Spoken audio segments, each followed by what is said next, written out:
Chers amis qui nous écoutez, qui nous regardez, pardon, je vous souhaite le bonjour, ainsi que je souhaite le bonjour à Guy. Bonjour Claude. Nous sommes ravis de vous retrouver dans ce nouvel épisode. Je rappelle que nous sommes toujours dans notre périple belge. Donc nous vous avons parlé de Jean-Philippe Darcy, chocolatier à Verviers, un grand chocolatier, de Madeleine Ansen, productrice de ce merveilleux fromage de Herve. Nous vous avons parlé de cette auberge un peu extraordinaire, le Montagourmet, avec son chef Nicolas Tourné, qui fait une cuisine absolument de toute beauté. Aujourd'hui, nous vous parlons d'une taverne du Vieux Liège, qui s'appelle la taverne Chanché Hénanès. Cette taverne, là aussi extraordinaire, vous allez voir, elle se situe donc à Liège, dans le quartier d'Outremeuse, qui était le quartier de Georges Simenon. Et Guy va un peu, même beaucoup, nous parler de cette taverne et nous écouterons le propriétaire, restaurateur, cuisinier de cette taverne Chanché Hénanès. N'est-ce pas, Guy? Eh oui, alors Liège, c'est quand même une ville un petit peu hors du commun, extraordinaire, qui a une certaine réputation en Belgique, à savoir que c'est la ville où on s'amuse. Alors la ville s'appelle la Cité Ardente. Hein, ça, c'est le nom que tout le monde lui donne et sous le nom sous lequel elle est connue en Belgique, c'est la Cité Ardente. Alors, on Ah, pourrait se dire, mais ardente, pourquoi? Alors, il y a plusieurs origines. Soit d'abord parce que c'est une ville qui vit toujours, hein, qui est toujours chaud bouillante, comme on dit. ouais. Mais en fait, l'origine remonterait bien plus loin. Certains la font remonter même à l'époque de Charles le Téméraire, à l'époque donc où les ducs de Bourgogne régnaient sur les Pays-Bas bourguignons. Liège ne faisait pas partie de l'escarcelle des ducs de Bourgogne. C'était une principauté qui était indépendante. Ah, Et elle n'a jamais fait partie des anciens Pays-Bas, ni espagnols, ni bourguignons, ni autrichiens d'ailleurs. Pourquoi? Parce que Liège faisait partie, comme toute la partie est de la Belgique, du Saint-Empire romain germanique, et elle avait été érigée par son premier prince évêque, enfin pas par son premier prince évêque, à l'origine, je dirais, par l'empereur d'Allemagne, mais il avait érigé en principauté, je dirais, et au titre de prince, l'évêque Notger. Alors Notger avait racheté entre autres le duché de Bouillon à Godefroy de Bouillon qui partait en croisade à la première croisade, donc ça vous situe aux environs comme ça de l'an 1000. Hein. hmm. Alors la principauté de Liège a toujours été farouchement indépendante et c'était une principauté de grande étendue, beaucoup plus étendue que ne l'est la province de Liège d'aujourd'hui, puisqu'elle occupait à peu près 10 000 kilomètres carrés, ce qui représente à peu de choses près l'équivalent d'un tiers de la Belgique actuelle, tout en Ah, sachant que la principauté de Liège s'étendait également sur le sud des Pays-Bas. Hein. Donc toute la région de Maastricht et du Limbourg hollandais faisait partie de la principauté de Liège. Alors les Liégeois ont toujours été de farouches indépendants, et ça ne plaisait pas trop aux ducs de Bourgogne parce que ceux-ci voyaient d'un mauvais œil Liège qui soutenait le grand rival des ducs de Bourgogne qui était le roi de France. Alors le roi de France était le cousin des ducs de Bourgogne, hein, de Philippe le Bon entre autres. Néanmoins, euh, les ducs de Bourgogne et les rois de France ne s'entendaient pas trop, mais comme ils étaient parents, c'était, disons, une politique de l'entente, tout en se tirant dans les pattes quand il y avait moyen. hmm. Et alors, Charles le Téméraire ayant appris que les Liégeois soutenaient euh, son rival, a décidé de les mater. Et pour ce faire, il a appelé le roi de France pour venir assister au massacre de Liège. Donc la ville a été rasée, elle a été brûlée. On a gardé quasiment que certaines églises à l'époque et deux, trois bâtiments, mais la ville a été brûlée et elle a brûlé pendant des jours. On pense bien que c'était déjà une ville extrêmement importante. Hmm. Alors des hauteurs, évidemment, on voyait les brasiers qui brûlaient dans la vallée. Et alors on dit que la ville tirerait son nom de cité ardente du Ah, fait voilà. Oui. des maisons et des choses qui y brûlaient. Alors ça, c'est une première solution. Alors l'autre solution, c'est que c'est une ville qui a été très rapidement une ville industrielle et qui a dû sa prospérité en métallurgie au fait qu'on y avait trouvé, disons, dans les environs du charbon. Un charbon qui était utilisé pour l'industrie et que également le rougeoiement des hauts fourneaux avait pu donner ce nom-là. Mais en réalité, c'est plutôt au Moyen Âge qu'on doit cette origine, disons, du surnom de la ville. Alors, c'est une ville qui fait un peu penser à Lyon, finalement, avec un Ah fleuve oui, qui y passe, la Meuse, bon, qui est moins ouais, importante que le Rhône à cet endroit-là, ça c'est sûr, mais il y a une confluence. Et au Moyen Âge, la ville dessinait, enfin les deux rivières, la Meuse et l'Ourthe, dessinaient toute une série de méandres. Il y avait une série d'îles. Il n'en existe plus qu'une qui est ce qu'on appelle actuellement Outre-Meuse, là où se situe le restaurant. Et alors il y a donc deux bras de la Meuse qui enserrent l'île en question.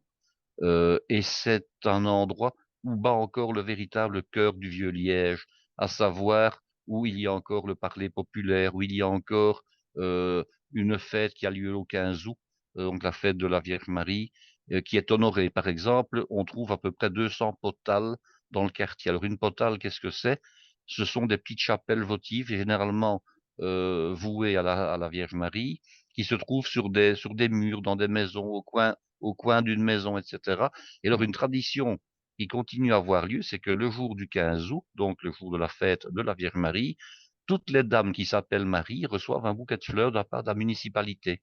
Hmm. Hein, c'est vraiment une tradition qui est respectée. Alors, il y a de très grandes fêtes qui attirent plus de 100 000 personnes. Il y a une messe en wallon, hein.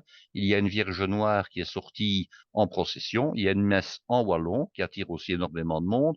Il y a des fêtes, des cortèges. Souvent, une commune française est invitée à participer à la fête avec les Liégeois parce que la ville de Liège est extrêmement francophile. Il faut Mhm. savoir que lors de la Révolution française, les Liégeois ont fait leur propre révolution en chassant leur prince-évêque et qu'ils ont démoli la fastueuse et immense cathédrale Saint-Lambert qui se trouvait à Liège et malheureusement qui est une perte archéologique extraordinaire. Bon, les Français ont donné parfois de mauvaises idées aux Liégeois malheureusement pour l'architecture de la ville. Ouais. Alors, c'est une ville où il y a énormément de spécialités. Nous allons aborder les spécialités liégeoises avec le propriétaire de la taverne Chantier et Nanès, et nous allons même en oublier. Je pense que En- nous n'allons pas vraiment parler ni des laquemants, ni encore d'une autre spécialité. Je crois que ce sont les gaufres. Enfin, je ne sais plus. Il faudrait qu'on réécoute l'épisode, mais vous verrez, Mhm. on a oublié des choses tellement il y a des choses à Mhm. boire et à manger à Liège. Alors, la Ouais. taverne, là, je la connais depuis une vingtaine d'années. C'est dans une petite rue qui s'appelle rue Grande Bêche, hein, Oui, et ce sont des maisons anciennes qui datent du XVIIe siècle, qui ont été, je dirais, réunies les unes aux autres parce que les maisons étaient relativement petites. C'était des maisons qu'on va qualifier de modestes, d'ouvrières, et l'établissement est un peu plus grand. Et donc, en fait, il y a plusieurs maisons qui ont été, je dirais, accolées, enfin, pas non pas accolées, mais on a percé les murs entre les maisons pour agrandir ouais, chacune de ces maisons. Et ouais. alors, l'établissement se trouve donc dans ces maisons anciennes, en sachant que c'est le lieu de rendez-vous à la fois de toute une série de personnes dont on va reparler dans l'épisode, parce qu'il y a au plafond des, des chopes à bière qui pendent. Et ce Voilà, on sont les des chopes voit à là, hein. bière, on les voit, hein, ce sont Oui, des oui. chopes à bière qui sont personnalisées, qui appartiennent à une personne qui, lorsqu'elle vient boire une bière dans l'établissement, la boivent dans leur shop à bière particulière. Alors, il y a un genre de manche armé d'un crochet qui permet de dépendre les chopes et de les rependre après usage. Alors, derrière vous, on voit également toute une série de marionnettes du théâtre folklorique liégeois. Ce sont des marionnettes à tringles. Si vous allez voir Tchanché sur Internet, vous verrez qui est ce personnage. C'est un peu l'équivalent de Guignol à Lyon. Hein, c'est donc le redresseur de tort, le vaillant. Et dans les pièces du répertoire liégeois, il se promène dans toutes les époques. Alors, il y a un autre grand personnage qui est vraiment incontournable dans le théâtre liégeois, c'est Charlemagne. Pourquoi? Parce qu'on prête à Charlemagne le fait d'être né dans les environs de Liège, à Jupy précisément. Alors Jupy, je ne sais pas si ça vous dit quelque chose, c'est la ville qui a donné son nom à la bière, la Jupiler, hein, qui est vraiment Ah oui. la grande bière blonde que l'on boit en Belgique, une bière d'homme, dit-on, qui soutient également le championnat de football. Alors Charlemagne serait né à Jupy. D'autre part, la capitale qu'il avait fondée à Aix-la-Chapelle se trouve à quelques kilomètres de la frontière entre la Belgique et l'Allemagne. Bon, elle est en Allemagne parce que, je dirais, ça tombe comme ça, mais elle aurait très bien pu se trouver en Belgique. Et la région liégeoise est en fait le berceau de la dynastie carolingienne. Hein, donc, il y a une autre ville qui s'appelle Herstal, hein, qui est là tout près de Liège et dans laquelle il y avait des hauts fourneaux. Alors Pépin de Herstal, qui est un des ancêtres de Charlemagne, était originaire de cette localité-là, et encore un autre ancêtre, Pépin de Landen. Donc vraiment, la région liégeoise est à l'origine de la dynastie française carolo-régienne, parce que bon, à l'époque, les découpes n'étaient pas faites comme actuellement. Il y avait d'une part la France qui se trouvait à l'ouest, il y avait d'autre part le Saint-Empire romain germanique, et à l'époque de Charlemagne, il avait réuni, la France n'existait pas plus que le Saint-Empire, il avait réuni tout cela dans un seul grand empire qui était l'empire carolingien. Donc voilà pour ce qui est donc des personnages. Alors Tchanché, qu'est-ce que ça veut dire? Je suis comme un petit peu allé voir. J'étais persuadé que Tchanché, et certains le disent, voulait dire François en wallon. En réalité, ce n'est pas ça. On pense que ça voudrait dire Jantje et que ça vient du flamand. Hmm. Petit Jean, en fait. Ah oui. Quoi qu'il en soit, que ce soit Jean ou François à l'origine, c'est vraiment le personnage incontournable du folklore liégeois. Il existe également sous forme d'un géant de plusieurs mètres de haut, parce qu'en Belgique, on aime bien les géants. Ce sont des statues, je dirais, sur support d'osier qui sont sortis lors des grandes manifestations. Et Tchanché, il a bien entendu une épouse qui est Nanès, hein, d'où le nom de l'établissement, Tchanché et Nanès. Quand on arrive dans la rue devant l'établissement, il y a la statue de Tchanché et Nanès, hein, qui se trouve tout près de la porte d'entrée. Et alors Nanès, disons que c'est sa femme, hein, qui elle porte une hotte dans le dos. Pourquoi? Parce que à l'époque, disons du travail de la mine, les femmes étaient chargées de monter ce qu'on appelle les morts terrains sur les terrils. Donc, quand on Hmm. exploite le charbon, qui lui s'exploite en sous-sol, il n'y a pas que du charbon. Il y a également ce qu'on appelle des morts terrains, donc du La terre, rebut quoi. de la terre, quoi. Hein. Et Oui. alors, bon, on ne remet pas la terre dans le Ah oui. sous-sol, Oui, à on en demander. fait des terrils. Hein, et c'était les femmes qui, avant la mécanisation, qui avec des hottes montaient sur les Bah, terrils et déversaient avec la hotte sur le dos les morts terrains. Donc, Nanès travaillait à ce genre, d'après l'histoire, hein, travaillait à ce ouais, genre de ouais. choses. Et alors, Mhm. quand il y a des pièces où Nanès apparaît, des pièces du théâtre, disons que c'est un petit peu elle qui régente son mari. Hein, son mari, un petit peu comme Guignol d'ailleurs, a le nez un peu rouge et il aime bien boire un coup. Alors qu'est-ce qu'il boit? Ben, il boit du Péquet. Alors le Péquet, c'est du genièvre. Donc Tchanché boit du genièvre et sa femme, qui est une bonne mère au foyer, va plutôt le rappeler à l'ordre de manière à ce qu'il boive un peu moins. Donc voilà un petit peu l'histoire. Et alors, là même dans l'établissement, on boit de la bière, entre autres. Hein. Très Donc, bonne, hein, très oui, bonne. et alors il y a la Tchanché et il y a la Nanès. Hmm, hmm. Alors Ouais, la Tchanché est une bière un peu plus virile, un peu plus forte. La Nanès, une bière un peu plus ronde, dirons-nous, de couleur rousse. ouais. Voilà. Et Alors qu'est-ce qu'on a mangé aussi? Il faut oui, quand même le dire. Qu'est-ce oui, qu'on a oui, mangé? absolument, oui. Alors Ah, ben, on a pris deux plats, je dirais signature de la cuisine liégeoise. On a d'abord pris une croquette de fromage de Herve. oui. Alors c'était donc un fromage de Herve qui est passé en friture après avoir été pané, qui est servi avec une petite salade et du sirop de Liège. Hein, le sirop de Liège dont on reparlera, qui est aussi un produit emblématique de la région. Et vous en avez acheté, pas là-bas, mais vous en avez Oui, acheté pour oui, accompagner le fromage. absolument. C'est Et après délicieux. ça, ben, nous avons pris les fameux boulets à la liégeoise. Hein, des boulets, qu'est-ce que Ah, c'est? Des boulets, ce sont des grosses boulettes de viande hachée qui sont cuites et je dirais qui mijotent dans une sauce avec de la bière, de l'oignon, des raisins secs, un petit peu de péquet en principe et du sirop de liège aussi. Donc c'est une sauce brune légèrement sucrée. Et hmm. alors la particularité du véritable boulet à la liégeoise, pour lequel il existe un concours annuel hein, du meilleur boulet, je dirais, de la ville de Liège, le boulet à la liégeoise se sert avec des frites maison. Là, on a vraiment eu des frites maison et non pas des frites surgelées de l'industrie agroalimentaire. On a eu vraiment des frites qui étaient faites à la graisse de bœuf et de la maison. Et en plus, on y sert de la salade, une salade mélangée et de la compote et de la mayonnaise.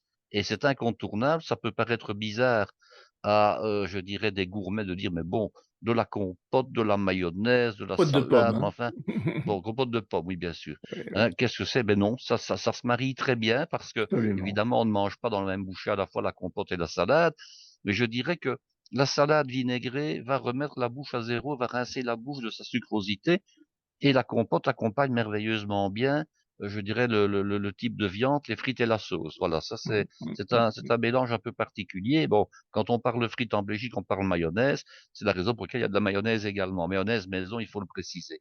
Oui, oui. Et puis nous avons mangé un rhombos. Alors le rhombos, qu'est-ce que c'est? Le rhombos, c'est un dessert qui est réalisé avec une pomme qui est cuite au four avec un emballage, une enveloppe de pâte levée. Mmh. Et alors c'est super bon, c'est une pomme qui est super moelleuse, super bien cuite. C'est un dessert tout à fait plaisant avec de la crème glacée, si mes souvenirs sont bons. Oui, il me C'était semble. génial. Oui, oui, absolument. Par Est-ce contre, que nous n'avons pas pris de café liégeois parce que nous avons pris un autre dessert. absolument. On peut dire d'ailleurs que le propriétaire, monsieur Monsieur François, Ducroux. monsieur Ducroux, avec un C, attention, Ducroux, hem, fait faire sa bière, brune, sa bière blonde et une bière blanche aussi, il me semble. Oui, oui, oui, oui. Il travaille avec un brasseur et moi qui bon, la bière, je ne vais pas me je ne habituellement, je ne jette pas sur la bière. Je dois dire que là, elles m'ont conquise. Ces bières m'ont conquise. C'est vraiment de très, très bonnes bières. Elles sont Heu, très bonnes, effectivement. elles sont très bonnes, j'ai beaucoup apprécié. Guy, j'aimerais que tu nous précises quand même les marionnettes que l'on voit derrière. Ce sont des marionnettes qui ont aussi une histoire parce qu'elles sont assez âgées, je crois. Oui, oui, tout à fait. Alors si on regarde, donc quand on regarde le folklore liégeois et qu'on va un petit peu se renseigner, l'histoire, nous dit ceci: c'est que les premières marionnettes, d'après une version, auraient été, amenées là, à Liège par un monteur de marionnettes d'origine sicilienne. En fait, c'était non pas un Sicilien, mais un Toscan, d'après ce qu'on en dit. Ah oui, Et c'était donc, je dirais, dans la deuxième partie du 19e siècle. En réalité, il existait déjà des théâtres liégeois, qui remontent à plus anciennement que cela, et on en trouve la trace en 1826. Ce qui ne veut pas dire que le théâtre liégeois est né en 1826. oui, oui, Ça veut oui, dire qu'on en trouve une trace écrite, mais que c'est ouais, antérieur.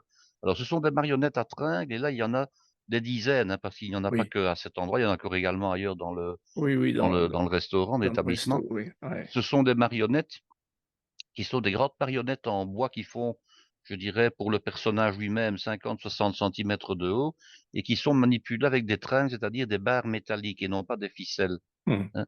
Et alors, l'autre particularité, c'est qu'il existait à Liège, et il existe encore d'ailleurs plusieurs théâtres de marionnettes, c'est-à-dire des théâtres où se produisent encore des spectacles, tant des spectacles à l'intention des enfants que pour adultes.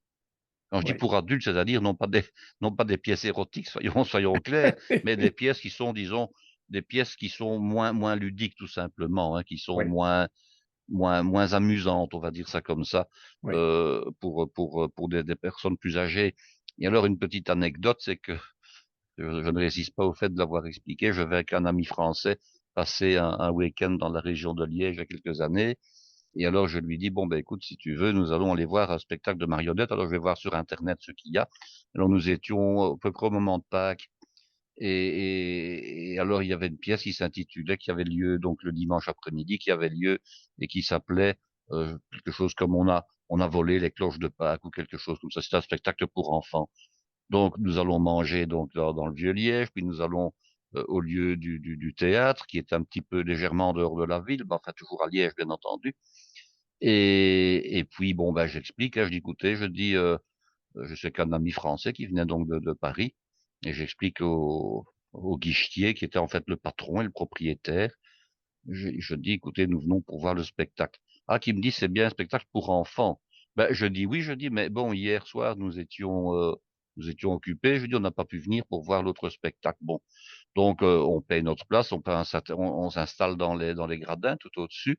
C'est un tout petit théâtre, attention, hein, Mmh. qu'est-ce qu'on peut mettre? Une trentaine de personnes, grand Ah maximum. oui, Alors, oui. au 1er rang, sur les premiers, deuxième rangs, il y avait une marmaille d'enfants, des enfants de 4, 5, 6 ans, comme ça, avec des grands-parents, hein, souvent des grands-mères, et cetera. Et puis, bon, ben, l'heure annoncée, était dépassée, le spectacle ne commençait pas et ça tardait. Je dis: «Tiens, qu'est-ce qui se passe?» Ça tardait, ça tardait.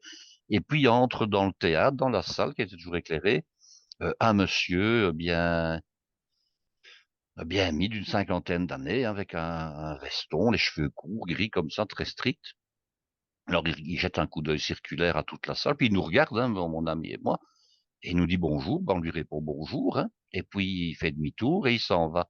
Et alors je dis à mon ami, tu as vu, je dis, il y a un revolver dans sa poche arrière, je dis. Oh! Alors moi tout de suite, j'imagine le pire, je dis c'est quelqu'un, bon on ne sait jamais, qui vient pour relever la caisse, je dis, hein, qui vient voir s'il y a beaucoup de monde pour racketter le patron, quoi, hein. Elle me dit non, qui me dit c'est pas possible. Je dis bah on ne sait pas, qu'est-ce qu'il viendrait faire.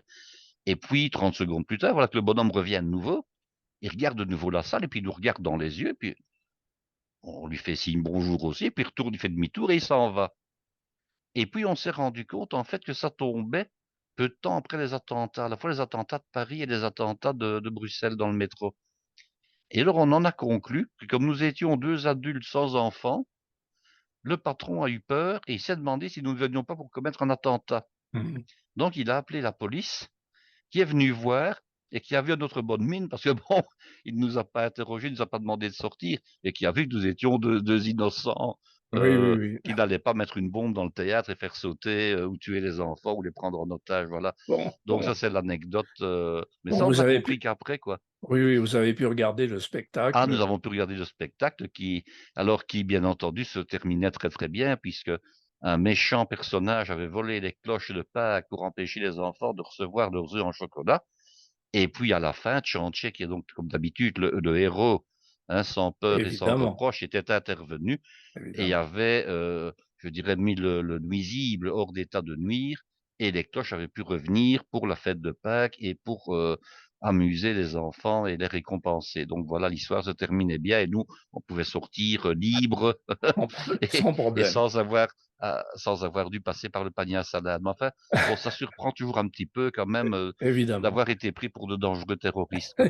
Alors, si vous allez à Liège, où de très, très nombreux Français, ont l'habitude de se rendre, il y a plein de choses intéressantes à voir. Bon, il y a le vieux Liège d'une part, il y a un superbe musée qui regroupe maintenant toute une série de collections à la fois, d'armureries liégeoises qui existent toujours. La Fabrique nationale est toujours, je dirais une entreprise extrêmement prisée par les collectionneurs d'armes, à savoir qu'ils font des fusils de chasse avec des crosses sculptées, avec des Oui. des canons personnalisés, enfin des choses extraordinaires. Ce musée-là est un musée où vous trouverez toute une série de d'armes, toute une série de réalisations en cristal. Vous trouverez également de la statuaire qui provient de diverses églises. Donc c'est un très beau musée qu'on n'a pu malheureusement que survoler. Il y a un autre musée qui est le musée du folklore. Il y a un autre musée qui est un musée de peinture, un musée des beaux-arts, le musée de la Bovry, qui lui est jumelé, je pense aussi avec, je ne sais pas si c'est pas jumelé avec le Louvre à un moment donné, donc il y a des échanges de Mmh. tableaux. Mmh. Il y a la fameuse gare de Liège-Guillemins, qui est une toute nouvelle gare dans laquelle on a toute une série d'expositions périodiques. Il y a une exposition sur l'Égypte, il y a une exposition sur Napoléon, il y avait une exposition sur J'avais 20 ans en 1940, enfin toute une série d'expositions Mmh. thématiques comme ça Mmh. qui reviennent régulièrement. Alors il y a la fameuse île donc d'Outremeuse où se trouve le restaurant, hein, où vous pouvez suivre les traces de Georges Simenon, qui était originaire de ce coin-là de Liège, avec la fameuse église Saint-Folien, qui a donné son nom à un de ses romans, Le Pendu de Saint-Folien. Donc, et ça remonte à des événements qui sont véridiques, hein. On a effectivement retrouvé un pendu dans le porche de l'église, et comme Georges Simenon à cette époque était journaliste, il a utilisé ce point de départ pour un de ses romans, hein. Donc, Mmh. c'est Mmh. une histoire dont la base est une histoire véridique. Voilà. Ouais, d'accord. Eh bien, merci Guy pour toutes ces précisions et chers amis, avec Guy, nous vous laissons écouter, l'interview que Guy et moi avons réalisée avec, ce personnage tout à fait sympathique qui est François Ducroux, le propriétaire de cet établissement Tchanché Hénanès. À très bientôt chers amis, à très bientôt Guy et très bonne écoute. À bientôt, Claude. Eh bien, bonjour à tous nos auditeurs, bonjour à Claude. Alors, nous poursuivons avec Claude notre petit périple en Belgique et nous nous sommes arrêtés à Liège. Alors, à Liège, pourquoi? Parce qu'il y a un restaurant que nous connaissons moi personnellement depuis longtemps et Claude depuis quelques minutes seulement. Voilà, je le découvre. Voilà, il le découvre et nous sommes en compagnie de son propriétaire qui est... François Ducroux. Voilà, François Ducroux qui cumule vraiment toutes les casquettes. Il est le patron, le propriétaire, le chef, l'héritier, dirons-nous, de sa maman qui tenait déjà le restaurant avant. Oui, qui est arrivé en 49. Voilà. Et alors le restaurant a plein de choses particulières qu'il va nous expliquer. Alors tout d'abord, qu'est-ce qu'on voit au plafond, monsieur Ducroux? On va expliquer à nos auditeurs que pour qu'ils aient l'image, il y a des chopes qui sont pendues au plafond. Et ces chopes, elles portent 2 anses et elles appartiennent à tous les habitués. Et juste en face de ces chopes, il y a toute une collection de marionnettes liégeoises, donc autour de Tchanché et Nanès, qui sont les personnages emblématiques de Liège qui représentent le peuple. Hein. C'est le petit bonhomme habillé en mineur et avec sa compagne, entouré de Charlemagne, Roland, les 4 fils Aymon. Vous voyez donc toutes ces belles marionnettes qui surplombent le bar ici. Hein. Et qui sont des marionnettes authentiques qui ont un jour servi dans un ou l'autre théâtre de Liège. Oui, elles ont plus d'une centaine d'années, hein, pour certaines, voire même 150 ans. Là, et ce sont ce qu'on appelle des marionnettes à tringles, en fait, hein, qui mesurent quoi, 50, 60, 70 cm de haut, quelque chose comme ça. Oui, hein. mais les plus grandes font 1 mètre. Hein, font 1 mètre. Oui. Et alors, donc ces marionnettes sont pensionnées, elles sont au-dessus. Elles sont à la retraite, voilà. Elles ont joué pendant des années. Donc, il y a encore combien de théâtres de marionnettes en fait? Liège 2, je pense, 2 ou 3? Oh non, bien plus, parce plus, que bon. il y a un renouveau. Il y a un renouveau bien, pour les théâtres de marionnettes. Et des sculpteurs, de plus en plus de gens se mettent à sculpter de la marionnette. Hein. Et des enfants aussi commencent aussi à avoir leur petit théâtre, hein, donc qui apprennent à jouer aux marionnettes et même à faire leur propre petite marionnette. Mais si vous avez toutes ces marionnettes, monsieur, oui. C'est parce que vous-même, vous êtes intéressé par... Non, mon papa, déjà, c'est lui qui a acquis cette collection, qui étaient des théâtres qui ont fermé. Et alors, ces marionnettes, elles ont été pas distribuées, vendues, et des gens qui avaient un petit besoin, et alors d'argent, et alors, voilà, et papa les a achetées au fur et à mesure. Et alors, finalement, pour nos auditeurs, Tchanché, ça veut dire François, mais Nanès, ça se pourrait se traduire par quel... Oui, on dit que Agnès, c'est Agnès. Agnès, voilà. Mais bon, voilà, on va pas trop épiloguer, parce que ça viendrait de Catherine Taten. Ah, vous voyez, une fameuse évolution, une évolution, oui. Mais... On va laisser comme ça. Et en fait, l'établissement est un établissement ancien. Les murs datent de quand? Alors, c'est 4 petites maisons. Et la plus ancienne, elle date du fin 16e. C'est une maison à colombage, avec un âtre à l'étage que mon père a découvert, hein, qui était emmuré. Et il va, au fil du temps, avec maman, hein, donc ils vont travailler énormément. Et puis, ils vont acheter une seconde maison, celle d'à côté, qu'ils vont transformer, qui date du 17e, elle. Et puis, il y en a une qui était en arrière, qui date du 18e, là où on a notre cuisine, hein, maintenant. Hein. Donc, le bâtiment, c'est un bloc où on n'a pas quand on se promène, on n'a pas l'impression qu'il y a 4 petites maisons. Mais voilà, c'est... Et puis finalement, quand nous venons ici et qu'on se croise de temps en temps, c'est pour manger des spécialités liégeoises. Et vous en servez évidemment pas mal. Et quasiment, je dirais, que de la cuisine liégeoise pour lui faire honneur. À honneur aux produits du terroir, les produits circuit court, on va dire, et les produits, le boulet à la liégeoise. On va parler du premier qui est vraiment le boulet. Alors qu'est-ce qu'il y a dans ce fameux boulet? Pourquoi ça s'appelle un boulet et pas des boulettes déjà?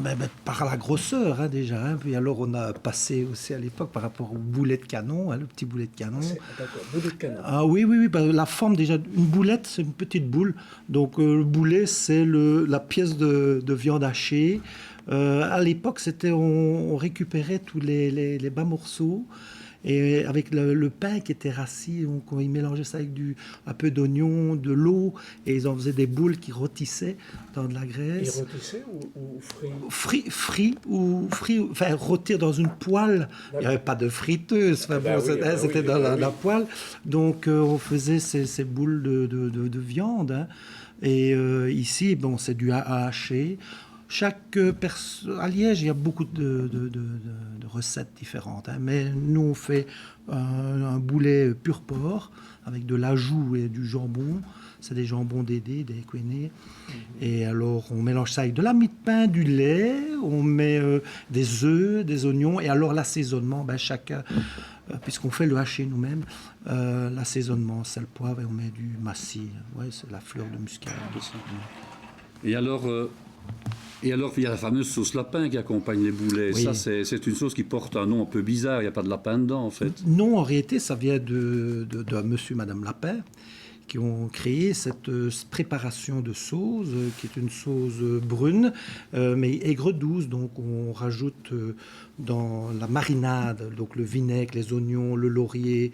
On va rajouter, ça peut être du sucre, quand on dit du sucre brun, ou le sirop. Mais nous, on met le sirop de liège. Le sirop de liège, qui est un sirop de liège, c'est une marque industrielle, mais c'est un sirop de pommes et de poire. Donc on prend un sirop artisanal.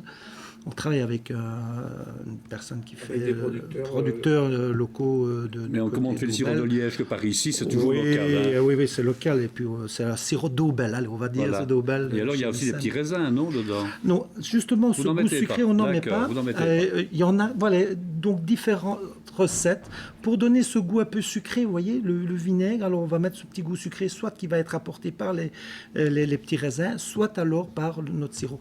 Bien entendu, nous on rajoute dans la préparation de sauce la bière, une bière brune, donc est une bière faite par un petit artisan, c'est une coopérative. Oui, c'est-à-dire oui, c'est notre marque. On a nos 2 marques déposées, qui est la bière Tchanché et la bière Nanès, nos personnages emblématiques. Et alors on travaille avec une petite brasserie qui nous fabrique les bières. Et alors, il n'y a pas que ça dans l'assiette, parce que ce qui est paradoxal, c'est que c'est une sauce un peu aigre-douce, mais on met aussi de la salade, on met de la mayonnaise. Oui, alors ça, c'est les accompagnements. Voilà. Donc, le boulet, il était vendu surtout chez les ménagères, mais il était vendu dans les fritures. Alors, il s'est gastronomisé dans les restaurants. Et là, alors, cette sauce qui accompagne les pommes frites, et nous, la frite, il n'y a rien à faire, on la coupe à la main. Elle est maison. Elle est maison. Et elle est cuite à la graisse de bœuf. Alors, c'est-à-dire que la première cuisson est faite à la graisse végétale, dans une graisse végétale, et le second bain... Non, ça n'existe pas. Non, c'est pas des marques. Nous, on a des Riso Chef. Ce sont des huiles qui doivent tenir quand même. Oui, mais on ne dépasse jamais 120. Donc, la première cuisson. Et puis, alors, ensuite, la deuxième, parce que nous, c'est en 2 fois. C'est avec graisse de bœuf. Il y en a qui font 100% bœuf. Et nous, on met moitié-moitié. Oui. On met moitié bœuf et moitié... c'est notre manière de faire. Voilà, pour apporter ce goût. Et alors, est-ce que vous faites plusieurs manières de faire ces boulets? Vous les faites aromatiser, vous les faites toujours, c'est les mêmes recettes? C'est toujours le même. Maintenant, vous avez des restaurants qui ont apporté d'autres choses, d'autres sauces. Il y en a qui aiment bien la tomatée légèrement, la sauce. Et puis, alors, qui vont le faire à la moutarde. C'est-à-dire que le boulet, il peut être accompagné de différentes sauces. Mais chez nous, à Liège, le véritable boulet à la liégeoise, c'est le véritable. Ouais. Et alors, on en sert dans beaucoup d'autres restaurants aussi. Oui, mais c'est le boulet. Justement, le boulet, c'est le plat populaire liégeois par excellence. Voilà, Maintenant, il y a des bons, et alors il y a de l'industriel, bien entendu, malheureusement.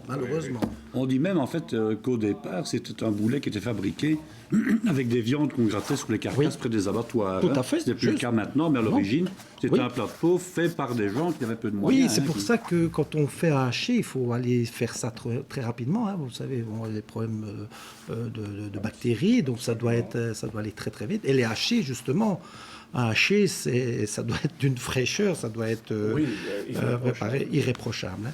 Donc voilà, donc c'est...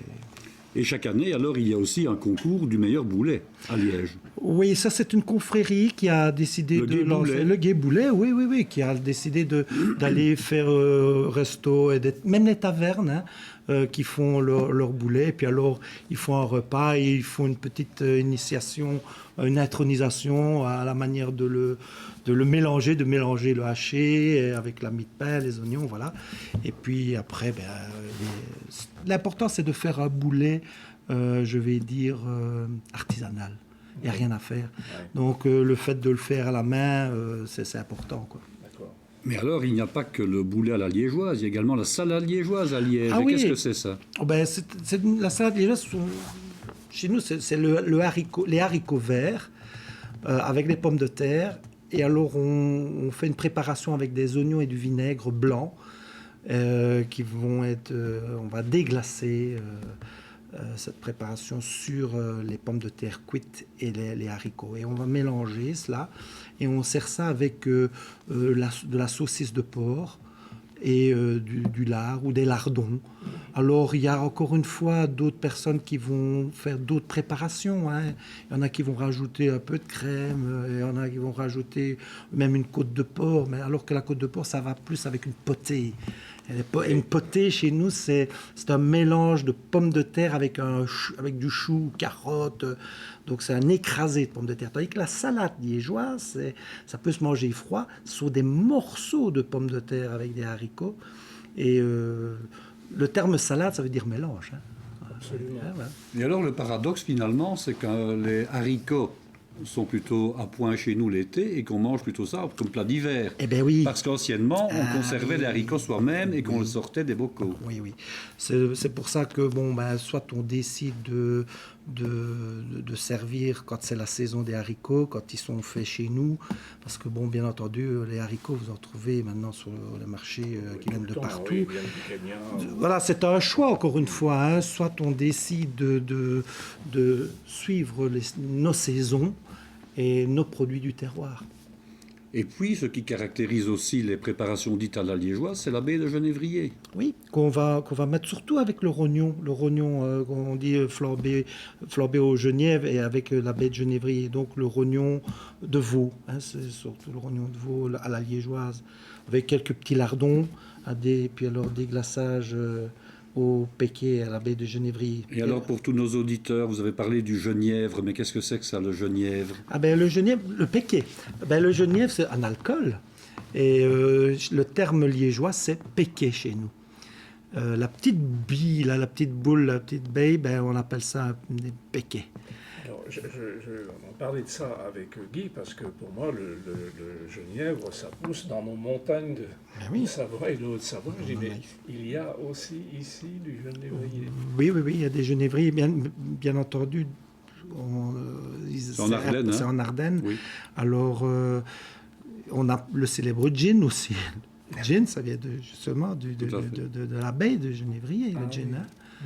En fait, il y a aussi le fait que le péquet, c'était une boisson de mineurs et que la région de Liège était et sidérurgique et une région de mineurs. De mineurs. Et donc le péquet était coulé à flot. Donc des distilleries, il y en avait, qui ont malheureusement fermé l'une après l'autre. Et d'ailleurs, vous retrouverez également des genévres en Flandre, aux Pays-Bas. Voilà, donc on est... C'est un alcool aussi, c'est un alcool de grain, parce qu'on m'a expliqué que le péquet est un alcool de grain, donc un alcool de blé et ou d'orge, et alors on macérait les baies de genévrier dedans. Hein. Donc voilà. Et alors il y avait du péquet qui était jeune, qui était plutôt blanc, et puis on pouvait le faire vieillir aussi dans des fûts, et qui lui donnait une petite couleur ambrée finalement. Ça dépendait dans quel fût. Dans quel fût aussi, voilà.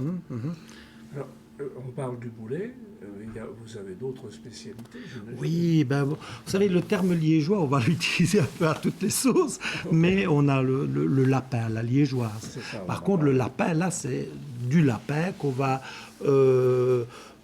faire mariner, et puis alors, la sauce sera toujours avec l'ajout, bien entendu, du sirop et de la bière. Oui. Hein? C'est une sauce un peu aigre-douce. Oui, c'est l'aigre-douce. C'est très agréable. Il faut, bien entendu, bien mesurer les quantités, parce qu'il ne faut pas que ça soit trop sucré, il ne faut pas que ça soit trop vinaigré. Enfin, voilà. Mais quand on appelle une sauce à la liégeoise, généralement, c'est une sauce qui est faite avec un parfum de baie de genévrier, parce que vous avez parlé du rognon, mais il y a aussi la cassolette liégeoise, on peut faire des riz de veau à la liégeoise, on peut faire les cailles à la liégeoise en cuisine classique. Donc c'est toujours le même schéma. En fait, c'est de la viande qui est rôtie, qui est déglacée, qui est flambée, et dans laquelle on met des baies de genévrier écrasées, finalement. Mais vous faites du riz de veau, vous J'ai fait... Tout un temps, on a travaillé les abats. On a fait... Quand je suis sorti de l'école, j'ai fait une assiette aux 3 abats. Je m'amusais avec ça. Ça m'avait fait gagner des points à l'époque. Donc, j'utilisais le foie de veau à la meunière, avec des rondelles d'oignons passées à la panure. Voilà. Le pickles, nous, on fait de plus en plus des pickles, nous aussi, ici. Et alors, j'avais fait notre riz, le riz de veau que j'avais fait, mais là, à la dijonnaise, et le rognon de veau à la liégeoise. Et c'était une assiette aux 3 abats avec petite préparation.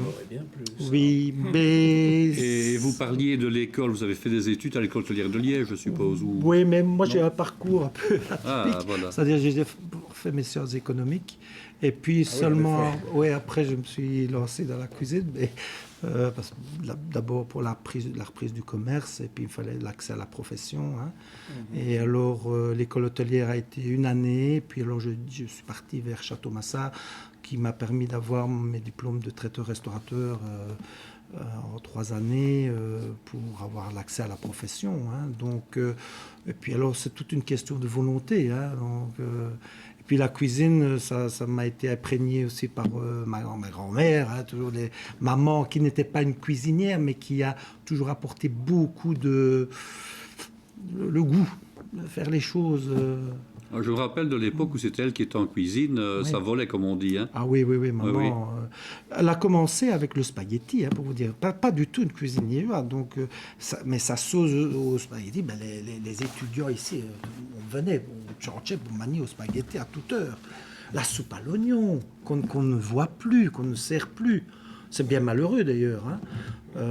Donc on a relancé de temps en temps, on relance un peu la soupe à l'oignon en hiver. Hein. Ouais.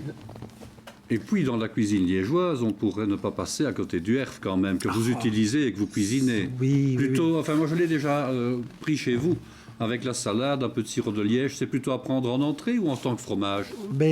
Nous on sert notre petite entrée qui est une croquette au fromage de herve.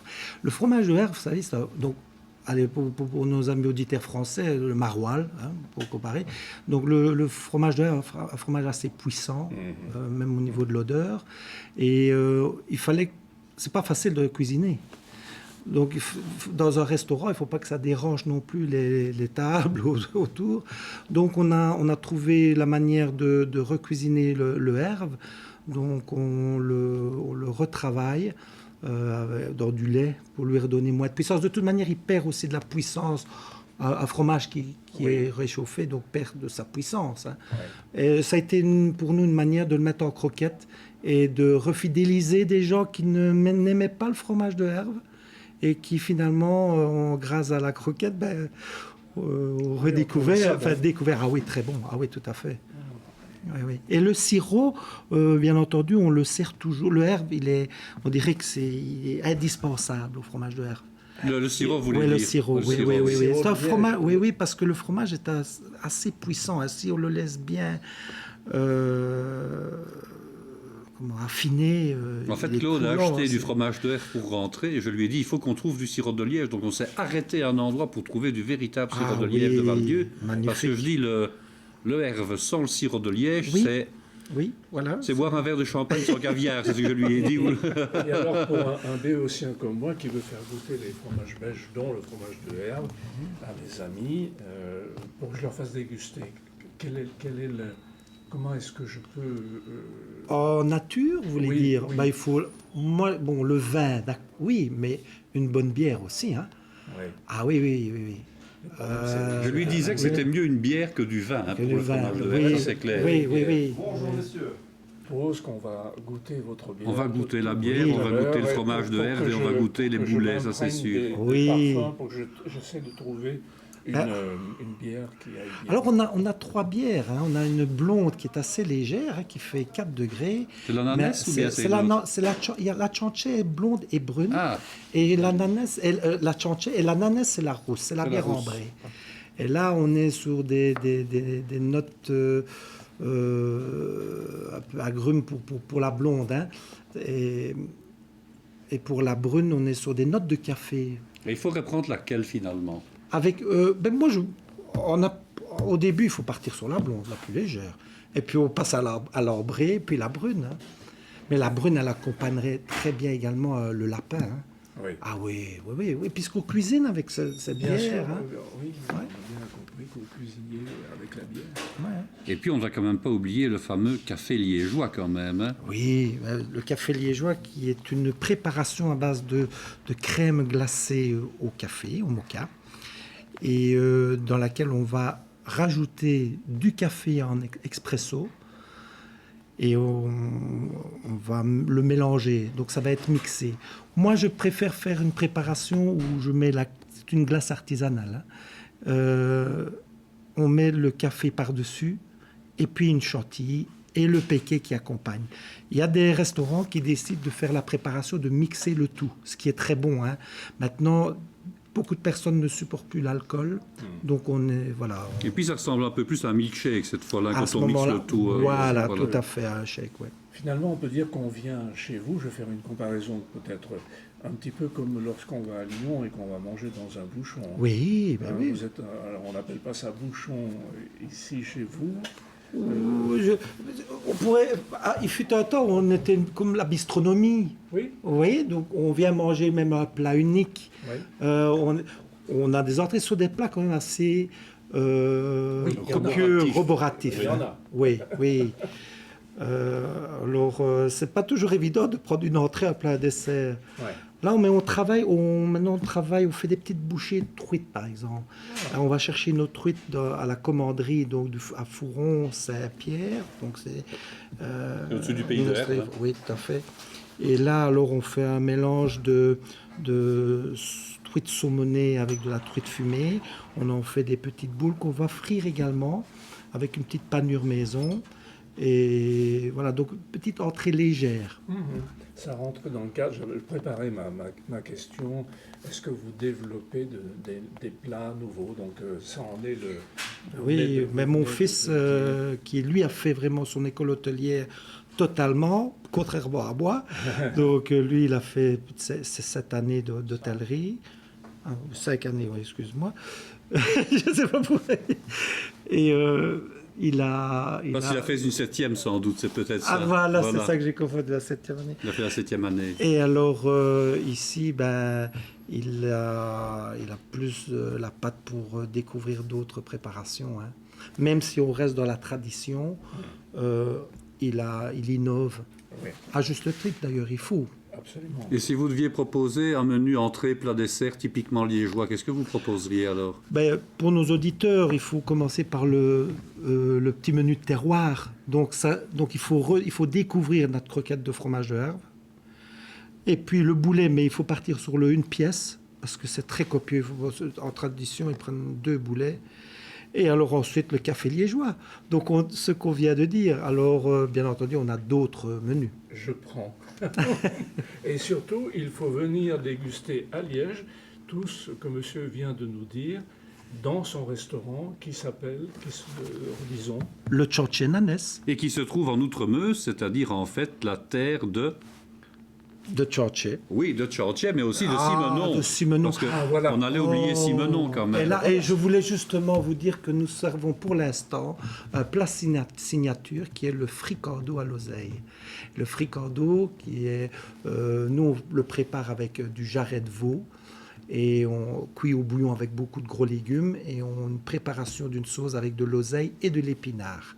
C'est un délice. Qui était sans doute dans un des livres de Maigret, je suppose. Voilà. La cuisine de Madame Maigret. De Madame Maigret. Ah voilà, tu m'en as parlé, de la cuisine de Madame Maigret. Ah oui, très bien. Donc, ce qui est agréable, c'est que vous êtes à la fois dans la tradition et à la fois et aussi dans l'innovation. Oui. Avec votre fils qui fait des créations. Oui. Donc ça, c'est très intéressant. Oui. Et surtout, de plus en plus utiliser, donc, comme je vous disais, les produits et de faire... comme on parlait, les pickles, tout est fait maison. Donc, une mayonnaise, elle est faite maison.